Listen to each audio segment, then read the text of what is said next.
ఒక రాత్రి మీరు బస్సులో ఉన్నారు, మంచి నిద్రలో ఉన్నారు. సడన్గా ఫైర్ ఫైర్ అని అరుపులు. మీకు ఊపిరి ఆడటం లేదు, అంతా పొగ. బయటకు వెళ్ళే దారి ఒక్కటే, కానీ ఆ ముందు డోర్ దగ్గరే మంటలు. ఇది కల్లూరులో జరిగింది. ఆ రోజు 20 మందికి పైగా వాళ్ళకు అదే ఆఖరి రాత్రి అయింది. ఇది రేపు మనకైనా జరగవచ్చు. మరి మనం ఏం నేర్చుకున్నాం? ప్రయాణికులుగా మనం ఏం చేయాలి?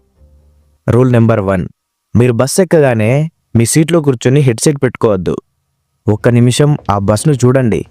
ఎమర్జెన్సీ ఎగ్జిట్ ఎక్కడుంది, ఆ డోర్ ఎలా తీయాలి, ఆ గ్లాస్ పగలగొట్టే సుత్తి ఎక్కడ పెట్టారో చూసుకోండి. చాలా బస్సుల్లో అవి ఉండవు, లేదా దొంగలిస్తారు. లేకపోతే వెంటనే డ్రైవర్ని అడగండి, ఇది మీ హక్కు. రూల్ నెంబర్ 2, ఒకవేళ ప్రమాదం జరిగితే దయచేసి మీ లగేజ్ కోసం చూడకండి. మీ బ్యాగ్ కాదు, మీ ప్రాణం ముఖ్యం. సెకండ్లలో మంటలు వ్యాపించే అవకాశాలుంటాయి. రూల్ నెంబర్ 3, పొగ వస్తే గుర్తుపెట్టుకోండి, పొగ ఎప్పుడూ పైకి వెళ్తుంది.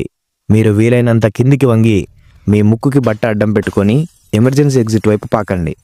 నిలబడితే ఆ విషవాయువు పీల్చి అక్కడే చనిపోయే అవకాశం ఉంటుంది.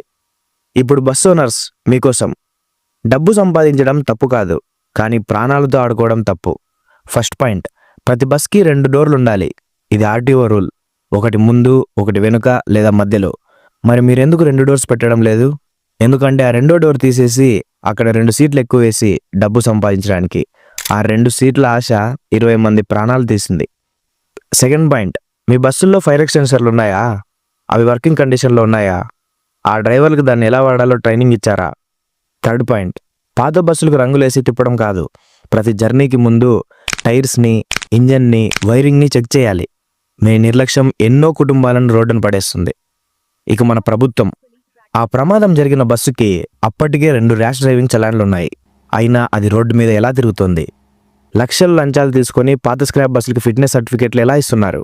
మీ సంతకం ఎంతో మంది మరణశాసనం రాస్తోంది. ప్రమాదం జరిగాక విచారం వ్యక్తం చేయడం కాదు, ప్రమాదం జరగకుండా ఆపడం మీ బాధ్యత. ట్రాన్స్పోర్ట్ డిపార్ట్మెంట్ ఏం చేస్తుంది? రూల్స్ పాటించిన బస్సులను సీజ్ చేయండి, ఓనర్లను జైల్లో పెట్టండి. ప్రాణాలు పోయాక, ఫ్యామిలీ రోడ్డును పడ్డాక మనం ఎవరు నిందించాలి? ఆ రోజు చనిపోయిన వాళ్ళ స్థానంలో మనం కూడా ఉండొచ్చు.